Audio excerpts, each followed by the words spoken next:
I did a carnivore revolution for myself. For me and my body type, the carnivore slash ketovore nutrition plan has changed my, it's gotten me even happier, less weight, great mood. Hey guys, thank you so much for supporting us and watching our videos. If you'd like to support us some more and get some of our merchandise like this awesome apron, be sure to check out our website at thecarnivorerevolution.com. Hey everybody, I'm Serena with the Carnivore Revolution. Hi everyone, it's Dr. Denise of the Dr. Denise Show. I'm so excited about this episode.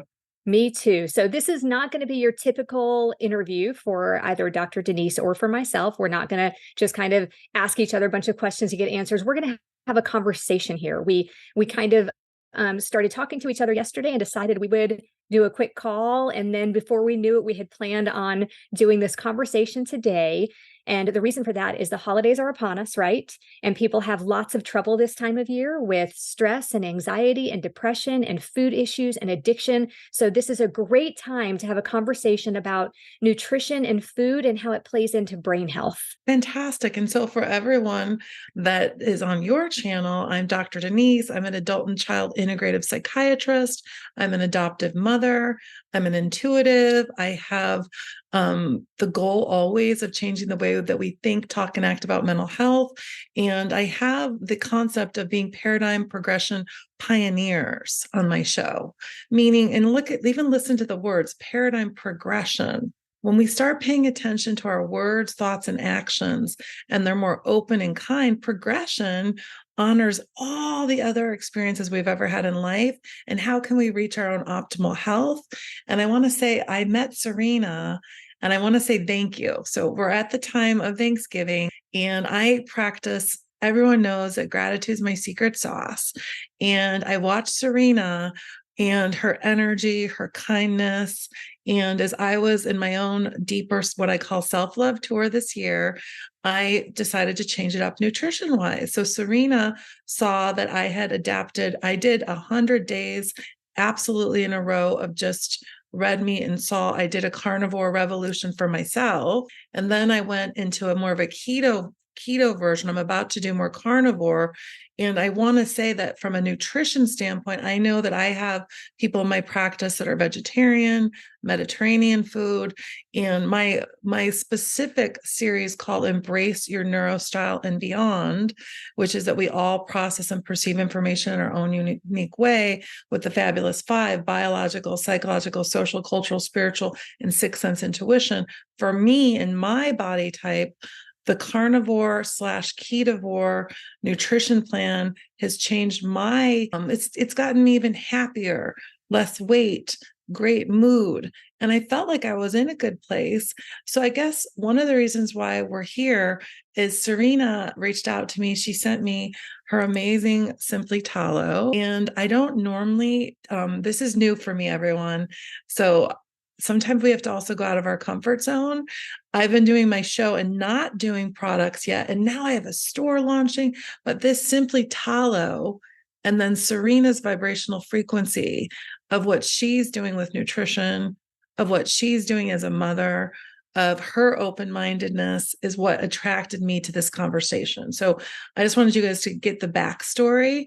And should we dive in? Do you want to say a little bit more about you, and then we can dive in with some tips around the holidays? Yeah, absolutely. So for those that aren't familiar with my channel, I have a Carnivore Revolution YouTube channel, and we talk a lot about food and nutrition. And carnivore is obviously the main topic of discussion, but a lot of people think that's insane, and that's okay for people to think that it's insane. And I am not like so hardcore that I think everybody needs to be a carnivore and stay that way for the rest of their lives. But I can speak from personal experience for myself that it changed my life. And so I like to share about that because I think that it can change other people's lives also. I do believe that a lot of people can do carnivore for 30, 60, 90, or 100 days like Dr. Denise did, and then kind of migrate into something different where you add some foods back in and you get to see how they make you feel. We talked about this yesterday. I had cut everything out. I wasn't drinking coffee anymore because I had this weird post-sickness that shall not be named issue where coffee and a lot of other things tasted and smelled like skunk. And that went away recently. And I added decaf back in. But because I've been a really strict carnivore for so long, the first thing I noticed, aside from the unbelievable, wonderful taste of the coffee, was that it made my thumbs hurt. Really interesting. And so that's one of the awesome things about something like carnivore is you use it as an elimination diet, and then you can add some things back in and see how they make you feel. And that's basically what you have done. And you have helped your mental health. Can I speak to that really quickly? So absolutely. I want to give a shout out. I think it's very important. So we're going to talk carnivore and ketovore a little bit, but then we're going to talk about just good habits and mindset. First of all, I want to say thank you to Charles Maddox. Charles is doing so much. He and I both are champions of all the ways to be healthy. So he invited me to go to Costa Rica last year, but I couldn't because my teen son really needed me. And he's like, Denise, on one of my own shows, he's like, can you just eat steak for a week? And I thought at the time it sounded super crazy. And so, but I challenged my own thought process of being non-judgmental.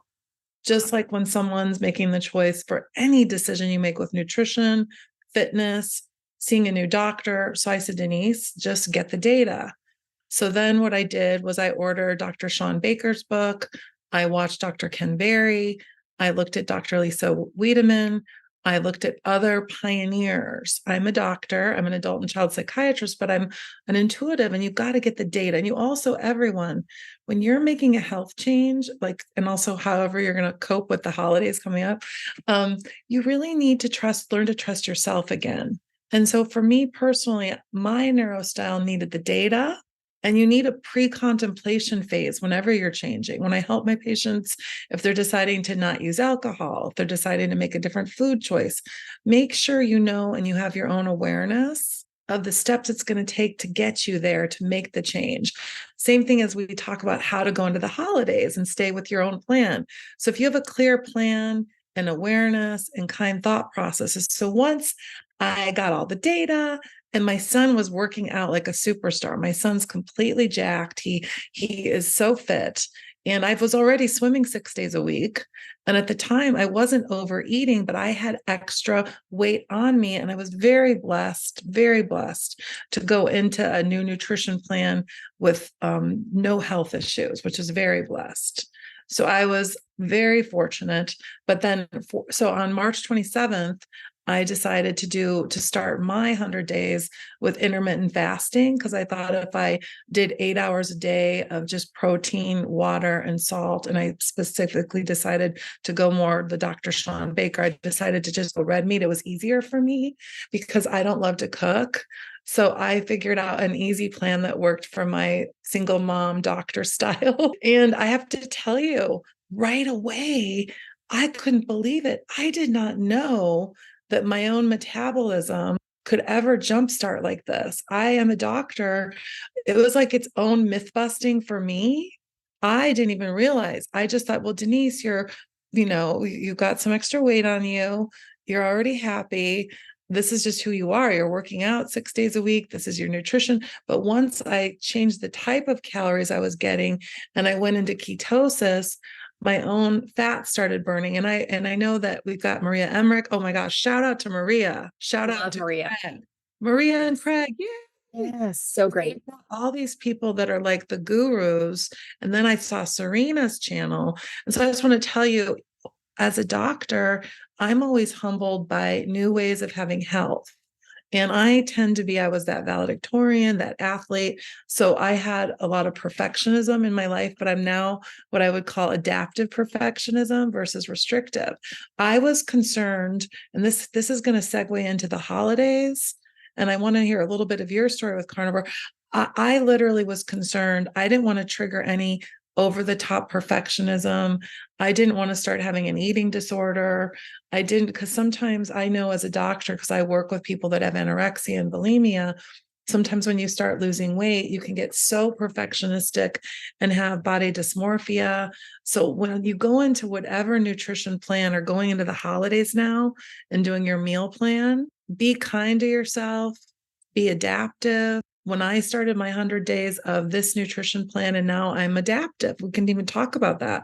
I wanted to do the intermittent fasting because I thought if I'm going to give in my before I felt like I was giving up things. And now I feel like when you're making certain food choices and you feel so good, you didn't give anything up. But at first, my mind felt like I was giving up.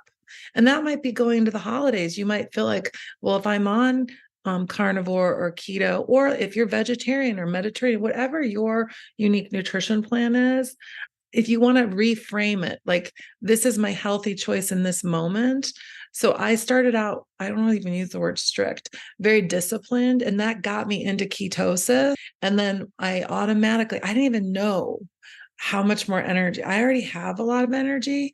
I called my mom, like, Mom, all these things that I used to procrastinate, I'm not even procrastinating anymore. I'm cleaning my closet.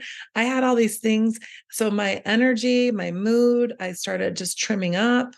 And I was really blessed, like I said, to not have health issues. But I went 40 days into my 100 days of pure carnivore. I got my labs done. My blood pressure was 110/70. My hemoglobin A1C was 4.8. And then I look, and I'm going to let you have a big, I know I'm talking, but I looked at Dr. Sean Baker, Ken Berry. I had Dr. Lisa Wiedemann on the show. So I kept looking at the data and I kept saying, okay, this is working for me. But I initially thought it was cuckoo for Cocoa Puffs when Charles said, go eat steak in Costa Rica for a week with salt. So I want to also thank Charles because he's out on his own amazing journey and he's very open-minded. Now he's doing longevity. So I'm going to give the mic drop back to you because we're going to talk about, you can maybe analyze some of the things I just said, and then we can give people tips for the holidays. Yeah, absolutely. Love Charles Maddox. I was supposed to go to Costa Rica too and couldn't. Charles is just wonderful, and the things that he's changing people's lives. So I think it's amazing. Same thing with Maria and Craig. Let's touch on one of the things you said though about being in ketosis. And I think that's one of the things people don't really understand about the carnivore diet, or has to be a clean ketogenic diet. Keto gets a bad rap because of all the junk food. But if you do a clean keto diet with low carb fruits and vegetables and lots of meat, you're going to be on top, like in the 99.9 percentile of the world as far as your health goes. And the thing about being in ketosis is your body is burning your own fat for energy and the fat that you eat. And so what happens is you don't run out of energy like you do when you're eating sugar. When you're eating sugar and carbs, your blood sugar goes up after you eat breakfast, oatmeal because it's healthy, cereal, whatever, your blood sugar goes up. As it starts to come down, that's the 10:30 mark where you think, man, I got to have something to eat. You're at work and your hands start to shake, or you start to feel like your blood sugar is dropping. People don't know that that's what it is, but they feel like they need a nap. So they go to the vending machine and they get a Snickers because Snickers really satisfies and that's good for you. And then your blood sugar goes up again. And then around lunchtime, it starts to fall again. You feel like you need that afternoon nap. You got to have lunch. And the thing that we go to is carbohydrates. So you eat lunch and then your blood sugar goes up again. And all day long, you're on this roller coaster. Whereas when you eat a ketogenic diet, whether it be carnivore or a clean keto diet, this is your blood sugar all day. You might have a couple of little, dips up from the protein, but for the most part, you're going to be on an even keel. So you're not going to get hangry. You're not going to be irritable. You're not going to get tired during the day because your body had the energy that it needs to burn. Now, we know lots and lots of people. Can I say something? Yeah. When I first really started just dropping the extra fat, I just looked at myself as this amazing fat fuel machine. Yeah, that's right. That's right. I was like, go, go, go. And then I just trusted the process that I'm going to be fine. Because that old thinking, I think, keep going. Like one of the things when you're trying a new nutrition plan or planning to go into the holidays with how you're going to handle it is to just tell yourself the only moment I have is right now. And be present with that, because sometimes it gets overwhelming when you're making a change. So keep going on that. So I was so excited the minute I was like, oh my God, I'm just burning my own fuel. And then I was like, and by the way, before I did this, everyone, I had done an emotional self-love tour. And it wasn't just about nutrition. It wasn't about looks. It was literally about every aspect of my life, going back to different times in my life that were tough, healing it. So I paired my greater self-love tour this year, which I'm going to be doing some shows with people, with a deep, deep compassion. I even put my hand on my belly that I wanted to lose. And I said, I love you, belly. Even though you've got a little extra fat, you're going to get a little bit tinier. So instead of having, like, sometimes people have shaming, body shaming, fat shaming, I held, that was the first time I like held my belly and I'm like, it's okay, belly. Like, I just want you to know. So I just took a different approach. And maybe that's a nice thing to go into the holidays with, even if you have a meal where you might eat excess, or you decide to have, I know I don't want this to be nails on the chalkboard since this is a Carnivore Revolution channel. No, but some people are going to make choices to go off plan, and some people might be off ketosis and they might have a bite of something or this. Right. And then you have to go through your own, because I finally had like a quarter piece of something in August for my birthday, and I didn't overdo it, but my own all or nothing thinking, or my own perfectionism, was like, Denise, get back on track. You're great. Don't judge it.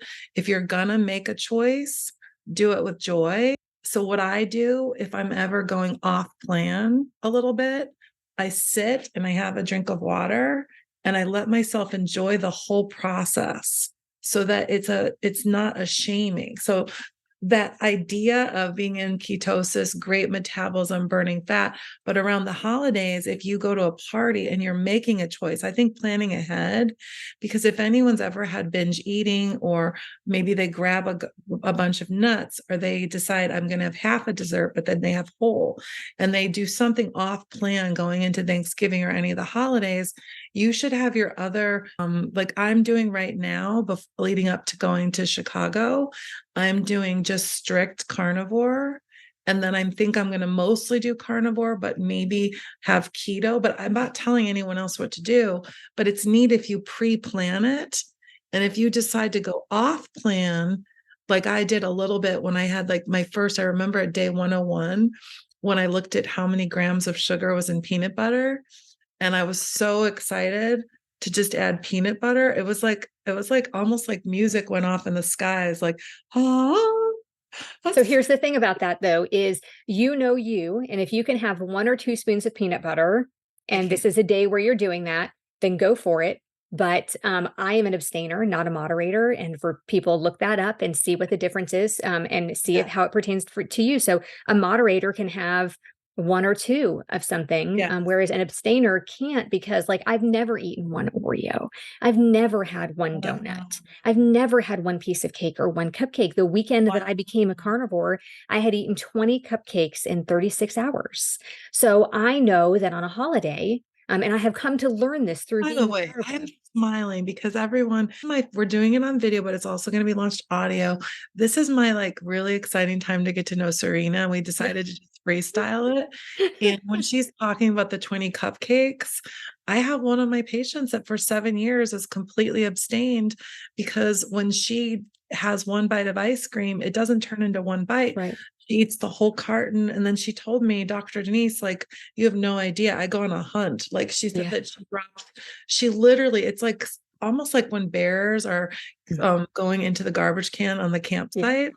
That's what my wonderful woman in my practice said. She has to do no sugar, no abstain. Yes. So one of the reasons why I was even very careful, and I don't want to trigger anyone, I didn't even want to say certain food types or certain, because for some people it's an all or nothing.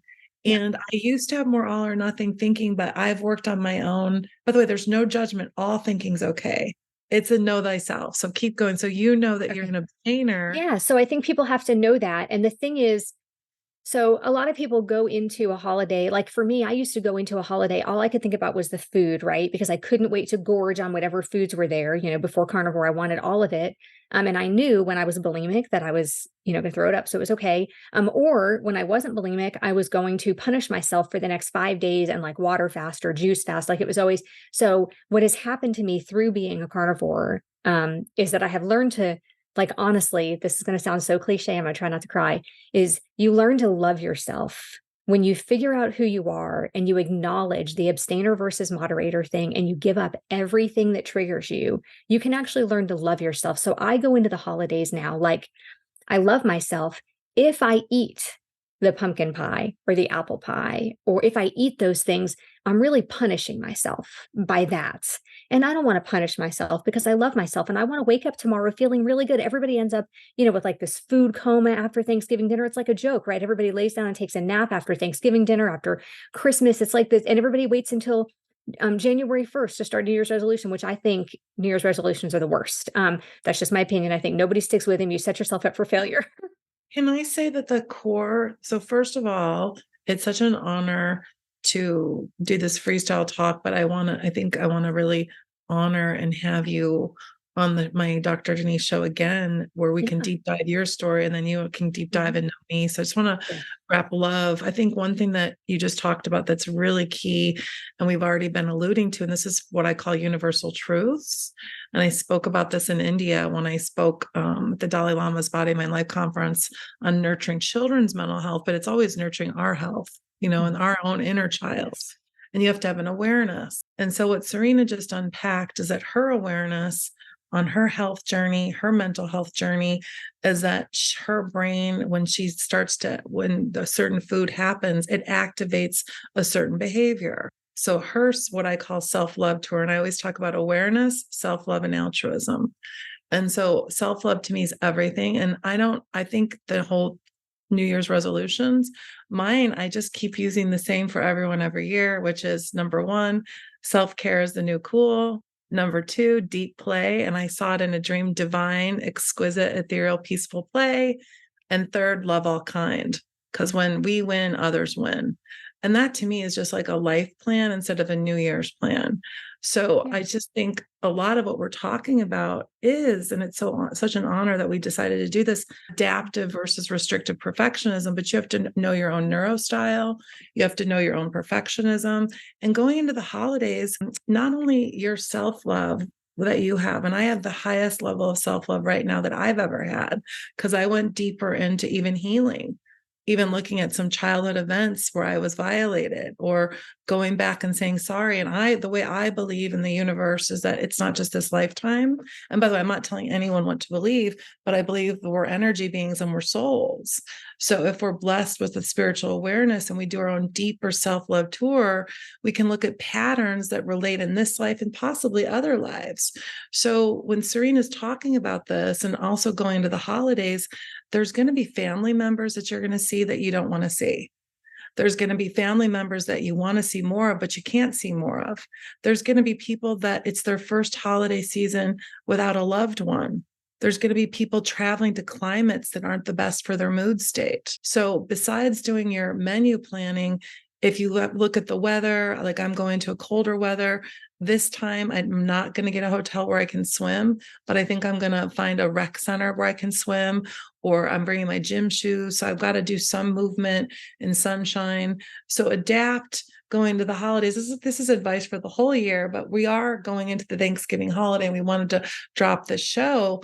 And if you're someone who can have a little bit of something and it's not a punishment for you, some people can have a bite of something and stop, but you have to have your own awareness and there's no judgment. We all have different nutrition paths. My ex-husband, who I get along great with, he has found his highest level of health with vegetarian. So it's ironic because he was always the one eating burgers when we were married. And then so we both are looking great. And so for me, I love the Carnivore Revolution. I love Charles Maddox. I love all the pioneers, and I believe it's really working for me.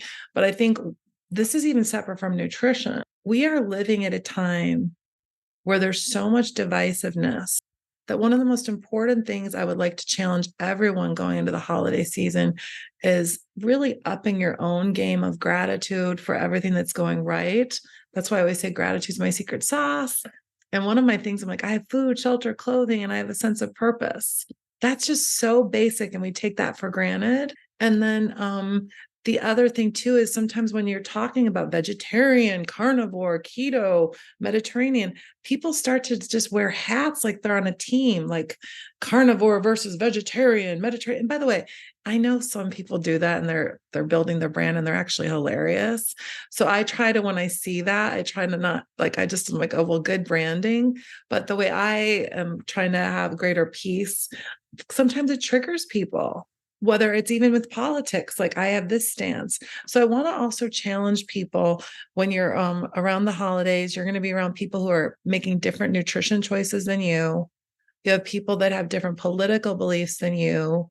You're going to be around relatives who have different fitness levels than you. I want to actually challenge you to practice deeper gratitude and non-judgment, non-judgment of yourself and non-judgment of others. So I Yeah, just want and so many people go into the holiday thinking about the food like I used to do, and then thinking about the alcohol, or like they want to escape from the holiday. They want to go and they want to see their family, but families are mess up sometimes. And so people want to escape, and so they turn to the alcohol and the food.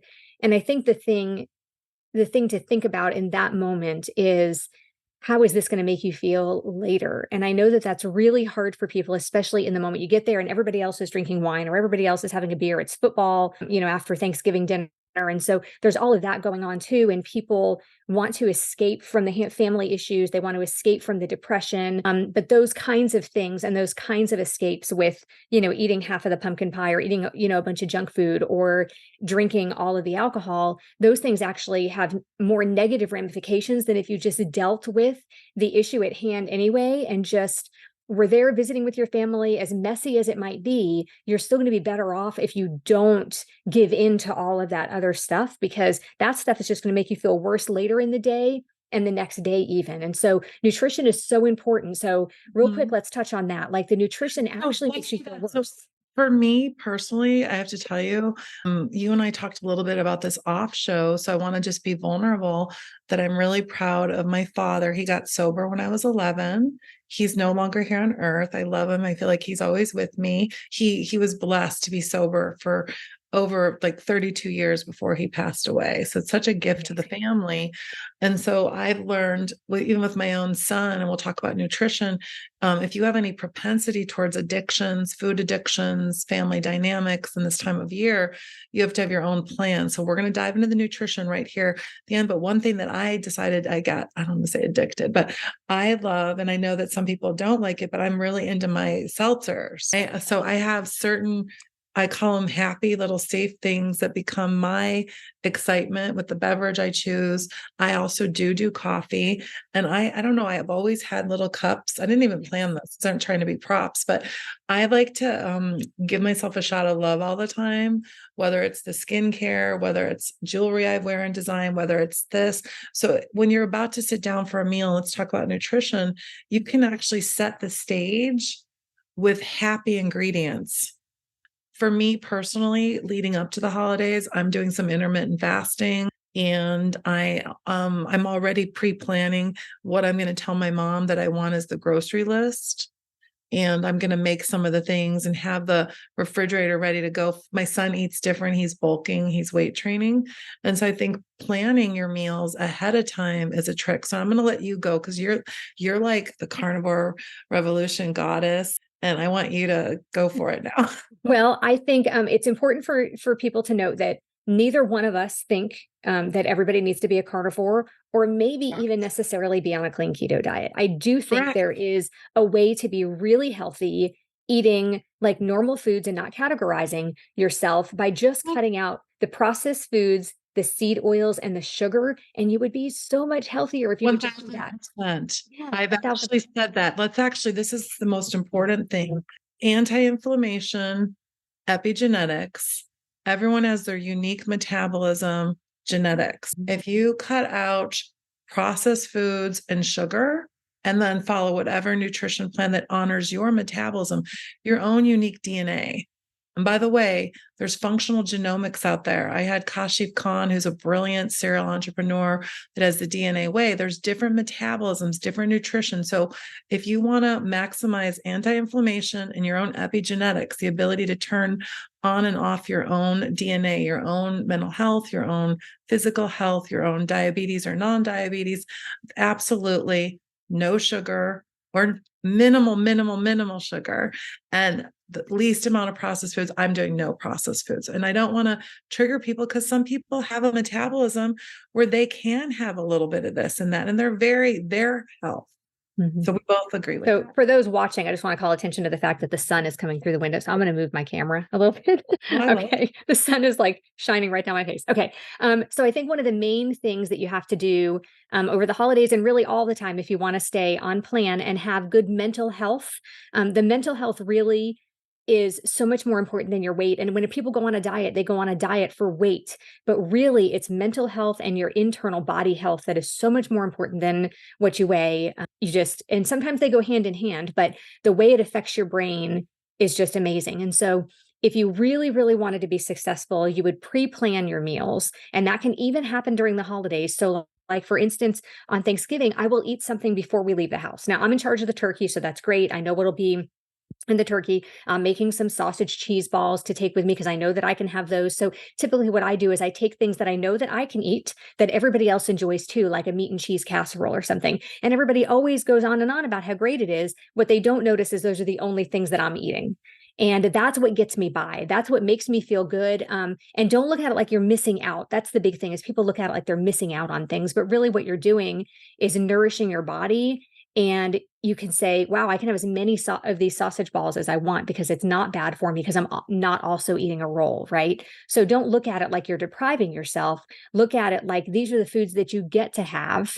And these are the foods that are nourishing and the foods that are going to make you feel better later. And so you're giving yourself a gift on Thanksgiving and on Christmas and on New Year's by eating only the foods that really nourish your body. So, and I know that's hard for people. Stay away from the alcohol, but definitely pre-plan your food. Take what you know you can eat, whether it's carnivore or keto or just something natural that you know somebody hasn't like put a bunch of wheat flour in to make it thick. Like the gravy is an issue, right? The gravy is always an issue because everybody always puts wheat in their gravy. People put wheat in the weirdest things. I was somewhere recently where there was wheat in the beef roast. Like, why would there be wheat in the beef roast? Like you don't know. And I can't have wheat. It's been about 11 years since I've had wheat. And so look at those things going into it, know what other people are going to make, and make sure you bring things that are healthier for you and just eat those things. And again, don't look at it like you're missing out because you're not. You're still there for the fellowship and the fun and the family gathering. It's not, we always make everything Well, all about the food. It doesn't have to be that way. well, I also want to make a really important point.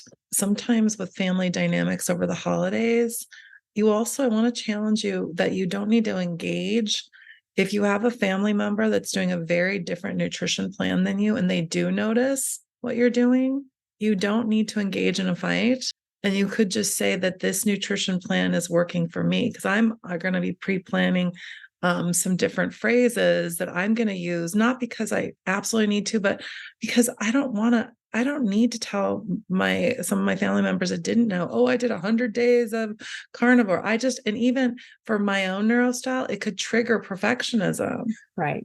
So for me, like I know people, like I did a show with someone who was listing all the data of plant-based medicine, and I'm actually going to be seeing them later today. And I'm purposely not even going to go there because I know there's data that plant-based foods are great and this and that. And I don't even want to not engage in the fight. And Dr. Lisa Witteman, when she was on my show, she said that she doesn't even tell her own primary care doctor some things. So the other thing, so if you're going to the holidays and you are doing these nutrition hacks where you're pre-planning snacks, pre-plan phrases, know your audience. And this is a universal suggestion, whether it's about nutrition or about politics.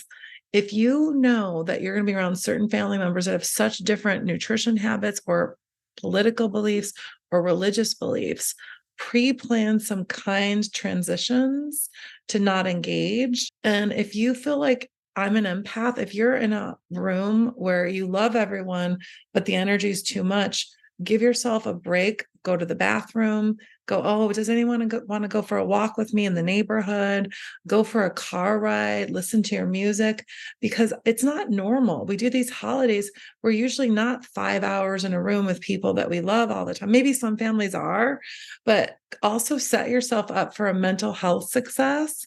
And you don't need to engage in any fighting. You can go into the holiday if there was any family dynamics with an awareness, take that kind of inventory too and plan that, because our mind, body, soul connections all intertwine. And if we have our own version of a great exercise and spiritual practice, stay strong with that going into the holidays. Yes, absolutely. This was a very enlightening conversation. And I think mental health is so important and we need to take that more seriously, especially around the holidays. So, a great way that you can do that is by eliminating the processed foods and the sugar.